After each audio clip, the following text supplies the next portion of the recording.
Welcome to my review of the DD Hifi TC35B. There is a TC25B, which is a balanced one, looks exactly the same. And they also do one which is for lightning connectors, which I haven't tried. But as far as I'm aware, they all use the same DAC, which is the ALC5686, which I'll get to in a bit.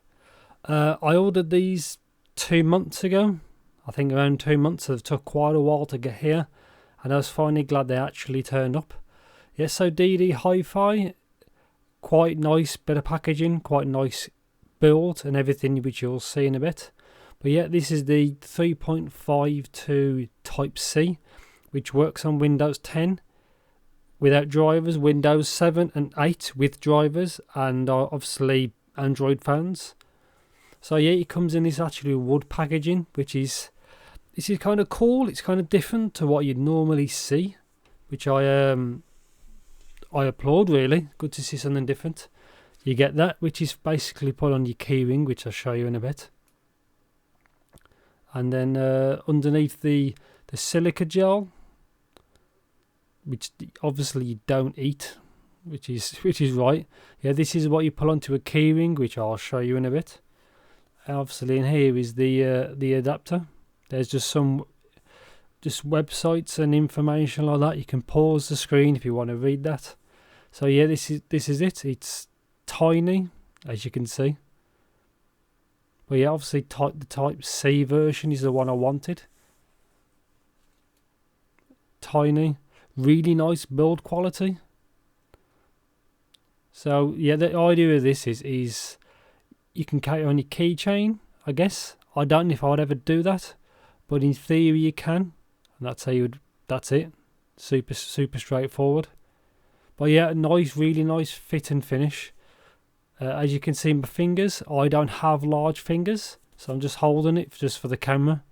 I'm going to compare it now to the Apple adapter, just a quick size comparison. As you can see, it is quite small. I like which is good. I like the form factor, but you are kind of paying a little premium for that. So basically, this is my phone, which is micro USB, so it won't fit unless you use an OTG adapter. And I have tried this with an OTG adapter for my phone. Works perfectly fine. Supports inline microphone controls and everything, which I'll show you in a bit. But yeah, it works fine.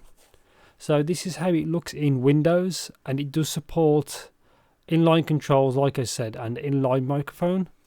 10 is as loud as you want to go for like earphones, like IEM sensitive ones. Otherwise, beyond that, it's loud. It obviously goes all the way up to 32-bit, 384 kilohertz. No drivers for Windows 10. For Windows 7 and 8, it does supply drivers, and they work perfect, which I've tried on my laptop. So yeah, it does support inline mic, which is really good really. Click the properties, levels. It was set at 100, but I've lowered it because that's far too much. And you can't change the default bitrate if that's really a big deal. I don't think it is. And that's it. So I'm just going to quickly run through the actual website. So they do make a few other devices and other like cases and things like that. But here's the actual adapter itself, smaller than small, which is right because it is tiny. Obviously, as you can see, it's built out of 316 stainless steel. Obviously, this is the Type C variant. They do all the variants. You can always check their website. As you see, it's quite small and it's designed to be small. That's the whole point. If in doubt, you could always use maybe a small extension lead if you're not too happy about it. Here's an important thing. It only recognises when you plug actual earphones in, otherwise it doesn't actually power, so it's quite efficient. It supports inline controls. I've tried this with my Xiaomi Pro HD with Windows 10. Works perfect. And it should be the same if you've got a compatible phone. Here's the specs. Use the ALC5686, which is the new one, or fairly new.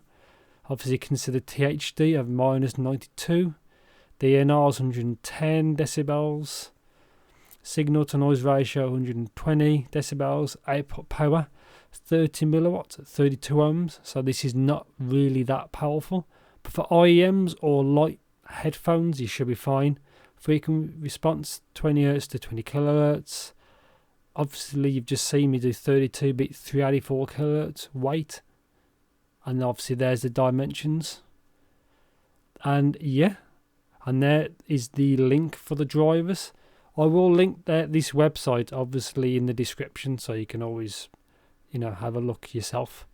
And my conclusion is sound quality is good. The sound quality is fine, doesn't really colour anything. It's not an overly powerful adapter, but you could see that from the specs.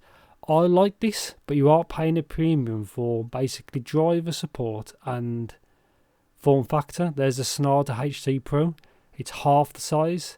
I like this. It's a little bit expensive, but you are paying for that small form factor. And the sound quality, I think, is really good.